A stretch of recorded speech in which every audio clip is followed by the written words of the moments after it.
গাজা অভিমুখী সমুদ ফ্লোটিলা নিয়ে গোটা পৃথিবীতে আলোড়ন সৃষ্টি হয়েছে।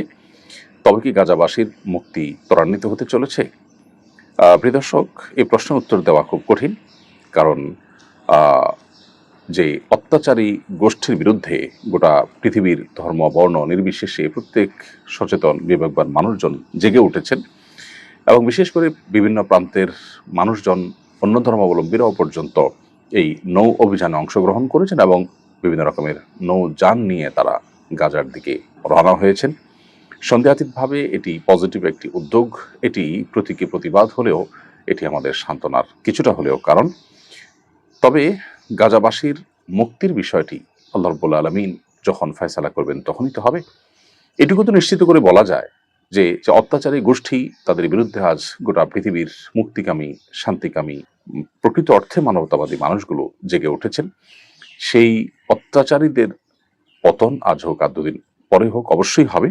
তবে কতটা আগে হবে বা কতটা পরে হবে সেটা একমাত্র আল্লাহ তাআলা ভালো জানেন। পৃথিবীর বহু বড় বড় পরাশক্তি এবং আল্লাহ দ্রোহীকে আল্লাহ তাআলা অনেক ক্ষুদ্র থেকে ক্ষুদ্রতর কোনো সৃষ্টি দিয়ে আল্লাহ তাআলা শেষ করেছেন। এরকম বহু ঘটনা মানব ইতিহাসে ঘটেছে।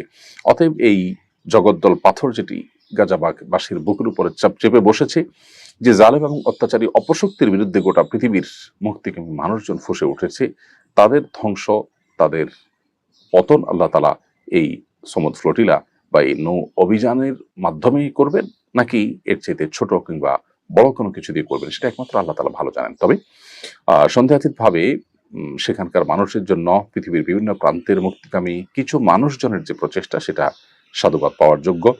এবং এখান থেকে আরেকটি উপলব্ধি আমাদের হওয়া দরকার, সেটা হলো আমরা যারা নিজেদেরকে মুসলিম দাবি করছি, আমরা যে আসলে অনেক কিছুই অন্তত উদ্যোগ নিতে পারতাম, চেষ্টাটা অন্তত করতে পারতাম, এখান থেকে সেটা বোধ হয় নতুন করে আমাদের বোঝার সুযোগ হয়েছে। আল্লাহ তাআলা আমি সহ আমাদের সবাইকে আমাদের এই অক্ষমতার এই অচলায়তন এটা ভেঙে আল্লাহ তাআলা আমাদেরকে আমাদের সাধ্য অনুযায়ী যা করার আছে তার সর্বোচ্চটুকু করার তৌফিক দান করুন গাজাবাসীর মুক্তির জন্য। বিশেষ করে মুসলিম রাষ্ট্রপ্রধানগুলো, তারা তাদের যে দায়িত্বশীলতার জায়গা আছে সেখান থেকে তারা আরো অনেক কিছু করবার সুযোগ আছে, সেটি তাদের করার তৌফিক আল্লাহ তাআলা দান করুন। এবং সমুদ ফ্লোটিলার এই গাজাবাসীর জন্য যে তাদের প্রচেষ্টা এবং প্রতীকী প্রতিবাদ বা প্রতীকীভাবে হলেও তাদের পাশে দাঁড়াবার যে প্রচেষ্টা, এটাকে আল্লাহ তাআলা সাকসেস করুন, আমরা দোয়া করি।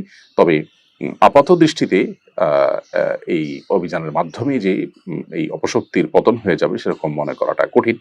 কারণ ইতোমধ্যে আমরা জানি যে একাধিক জাহাজের যে সমস্ত প্রতিবাদী নিরস্ত্র মানুষজন ছিলেন, তাদের অনেককে গ্রেপ্তার করে বা অনেককে আটক করে নেওয়া হয়েছে সেখানে তাদের দেশে, অভিশপ্তদের দেশে, এবং অনেকগুলোকেই গতিরোধ করা হয়েছে এবং তাদের করায়ত্তে তারা নিয়ে ফেলেছে।